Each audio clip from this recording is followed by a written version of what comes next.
Assalamualaikum warahmatullahi wabarakatuh. Anak-anak yang berbahagia, tema kali ini adalah sasaran zakat dalam Islam. Ya. Perintah membayar zakat diwajibkan kepada setiap umat Islam yang mampu memenuhi kebutuhan hidupnya sehari-hari secara layak. Bagi muslim yang tidak mampu mencukupi biaya hidup, mereka tidak wajib membayar zakat. Sebaliknya, mereka malah harus diberikan zakat. Siapa saja orang-orang yang berhak menerima zakat? Yang pertama adalah fakir. Fakir ialah orang-orang yang memiliki harta namun sedikit, sangat sedikit. Orang-orang ini tidak memiliki penghasilan sehingga jarang bisa memenuhi kebutuhan sehari-hari dengan baik.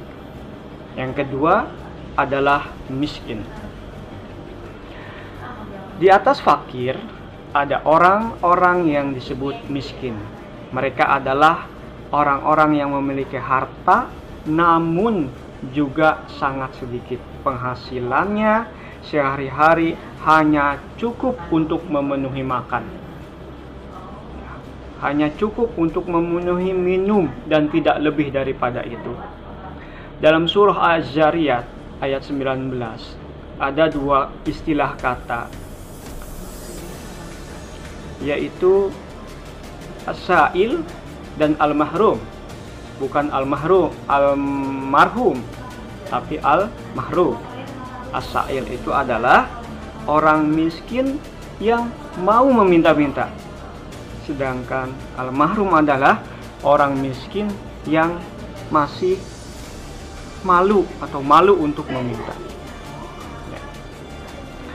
Golongan yang ketiga adalah amil. Siapakah amil? Amil adalah orang-orang yang mengurus zakat, mulai dari penerimaan zakat hingga menyalurkannya kepada orang-orang yang membutuhkannya. Golongan yang keempat adalah mu'allaf. Apa itu mu'allaf? Mu'allaf adalah orang yang baru masuk Islam, atau mu'allaf juga menjadi golongan yang berhak menerima zakat. Ini bertujuan agar orang-orang semakin mantap meyakini Islam sebagai agamanya, Allah sebagai Tuhannya, dan Muhammad sebagai Rasulnya. Golongan yang keenam adalah riqab atau memerdekakan budak. Di zaman dahulu banyak orang yang dijadikan budak oleh saudagar-saudagar kaya. Inilah zakat digunakan untuk membayar atau menebus para budak agar mereka dimerdekakan. Orang-orang yang memerdekakan budak juga berhak menerima zakat. Selanjutnya adalah ghorim. Ghorim, orang yang memiliki banyak hutang.